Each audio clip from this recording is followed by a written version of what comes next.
We won't rest. We won't rest. Gretchen. Yes, So, they need, the Democrats need a real leader. Even CNN is laughing at them. Modern menace back like Hunter Biden's cook crack. Let's check in on the libtards and let's see if they've gotten their priorities together. Let's see what they've been working on and see if they've somehow found a purpose to get back to what America's people need. Like Iowa.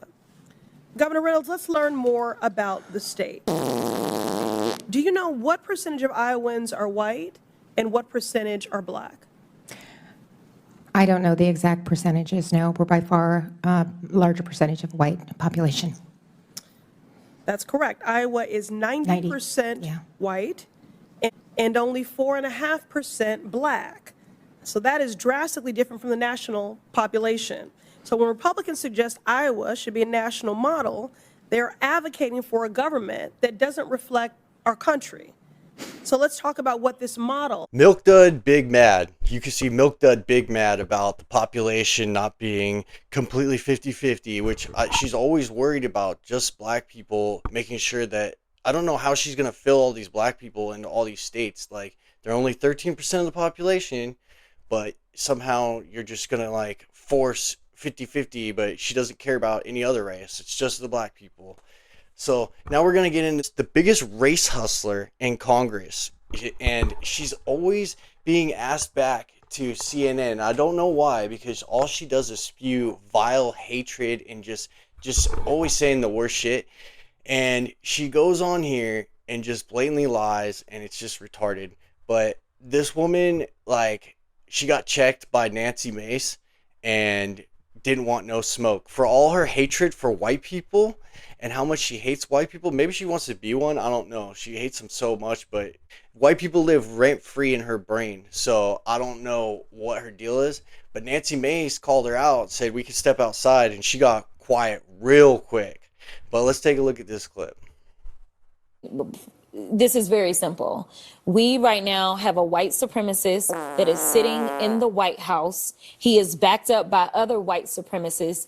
And if you really want to know who the criminals are in this country, you can Google it. You don't have to trust me. But the people that commit 80% of the most violent crimes in this country are white supremacists. Right. Yet for whatever reason, they sit and they serve at the pleasure of the president. They are the ones that were there on January 6th, tearing our democracy down physically, and now we have them tearing us down right here from within. So as you just saw, she just lied about white people committing 80% of the crime. I don't know where she's getting her stats from, but she should really go on to the crime victimization stats or FBI. Even theirs, even though they're heavily skewed, it still does not show that. There's only one race that's 13% of the population and commits more than 50% of the violent crime, and it's not white people. That's all I'm going to say, because YouTube will nuke the channel, but I don't know where she got that from, and she didn't even get checked by the host, but they don't care because they love how she's just so anti-white and hates white people. So now we're going to get into this next guy, but before we do that, let's take a look at Trump's favorability really quick so that you can see how out of touch these people are. And then this guy's going to get roasted by a bunch of Republican voters, and they just tell him off and tell him, like, dude, you're an idiot. Like, what are you doing? This is why nobody likes you guys, and your favorability is the lowest it's ever been. But they won't listen, man. They won't listen because they only care about raising donor money. That's it. A very different Donald Trump. He's leading a very different administration, the way he's attacking things. And the American public is very much more in line with him than they were at any point during his entire first term. Well, I would say, correction, this is not a very different Donald Trump. This is a very different Donald Trump as being viewed by voters in this. In the way he's going about things with Susan Wiles leading things, I think he is, going at things in a much less disorganized fashion, much more organized. Take me back in history. Take you back in history. So it was so interesting to me that Donald Trump's first net approval rating of his second term is higher than his entire first term. And I was interested, has that ever happened? Has the second term net approval rating in the first month, have you ever had a higher rating than any net approval rating during the entire first term? Donald Trump is the only... I have a really hard time believing this. This is 100% true. I went back. I love spreadsheets.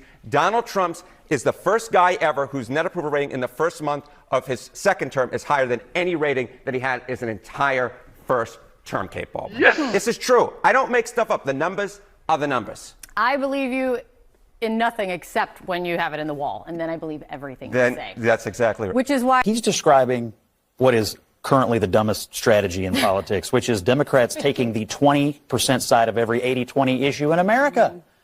USAID, people want this pared down. They want it streamlined. They want to know where the money is going. Democrats have a meltdown. Today, Donald Trump signs executive order on keeping boys out of girls' sports. Democrats take the 20 side of that issue as well. All these issues, this is like Trump's superpower, finding a bunch of 80-20 issues, getting on the 80, and everybody who's sort of reflexively against him gets on the 20. And now the Democratic Party has like a 31% approval rating. This is why. Congressman Pete Aguilar, who is the number 3 House Democrat, was asked yesterday about your impeachment offer, and he said it's not a focus of the caucus. Your response? So we laid the foundation for it then. We're laying the foundation for it now. And I will bring articles of impeachment. Let me look into the camera. I will bring articles of impeachment. Now, what the House will do, I have no way of prognosticating. But be assured, I will bring articles of impeachment. When people see these signs, I assure you, the pressure is going to be on Congress to do something. Impeachment doesn't mean that he will be removed from office, but it will say to the country that this is what we stand for. It's been said that the protests don't have a plan. Well, the plan is here. This is the plan. Protest, complain now, impeach later. Let's get to calls because the lines have lit up. Richard in Savannah, Georgia, Republican. You're up first, Richard. Thank you. I watched you yesterday with the Democrat Party out protesting everything that Elon Musk is trying to do for the American people. The USAID is a 100% of money laundering scheme around the world, kickbacks back to the Democrat Party, whether it's through the Clinton Foundation in Haiti, $4.4 billion and $84 million went to her daughter, Chelsea Clinton. All y'all have is impeachments and race and gender, et cetera, and you actually do nothing for the people of America today. I think the Democrats should sit back and let America see what it's like to reduce the people in government, the wasteful spending. And all y'all can do is just complain and be negative, and we're sick of it. He is unfit. I don't think that he is the proper person to have liberty and justice for all in the palms of his hands, because he doesn't seem to care for all. He cares a great deal for the plutocracy, the plutocrats. He surrounds himself with billionaires, and they seem to believe that the rich need more to do more, meaning the billionaire class, and that the poor can do more with less. These, honestly, they see the government of the United States as a tool to acquire greater wealth than what they already have. The president himself, with this meme that he came out with, has made just an untold amount of money. And doing that as he is president of the United States.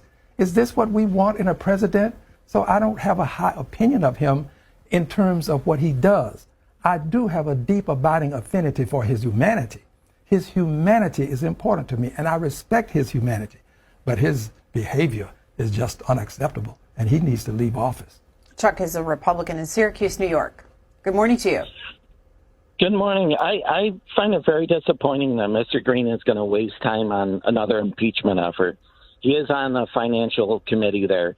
I saw just 6 months ago, Houston Chronicle has an article. Houston poverty rates are highest among major U.S. metros, data shows. If you go onto Google and you go into like the Fifth Ward and you go to some of these neighborhoods that Mr. Green represents, you see people who are selling drugs, selling sex, suffering, and Mr. Green is chasing after headlines. The same goes for AOC, who's up there chasing headlines and trying to get her face on TV. And there's nothing wrong with that. But if you go into her district, who's she representing, herself or her district? And yesterday you had Mr. Cohen, Congressman Cohen on Chuck, Chuck, let's have the congressman respond to what you just said about his district and where his focus should be. Thank you for your call, Chuck. I greatly appreciate it. By the way, those conditions that you have brought to our attention, they are all over this country. There are pockets all over the country where these things are in place. And I don't want to end it just in my congressional district. I want to end them all over the country, which is why I have been at the forefront of fighting against these poverty issues that we have to confront. And I'm going to continue to do that. But that doesn't mean that I can't do other things as well. It is not unusual for people who don't want you to do something to try to distract you by saying you should be doing something else. Well, there are many other things that I maybe can do at some point in my life, but this is the focus that I believe is important for my country, not for Al Green. I'm not trying to make headlines. We're making headway as it relates to an unfit president who should not be in office given his behavior, not his humanity. I respect. As you can see, totally roasted, but look at Trump. Like, he's breaking records, and it seems like he's doing all right. The American people on CNN agree that he's doing all right. And these people, look at their priorities. They have none. They have no priorities other than, like, they're all over the place. Like, what is going on? The world's laughing at them, and they just keep doing this to themselves. But I don't care, man. I hope that they just keep doing this. So both those people are from Houston, Jasmine Crotchet, and Caveman, and they have a higher poverty rating than the national average. So what are they doing? They should be working on fixing their district, but they're just sitting there Trump deranged. Like, these people are just the worst. I don't know how they get elected, but whatever. That's Soros money. That's a different story. Like the video, comment, subscribe, or not. It's whatever. Hope you guys have a good one. Peace.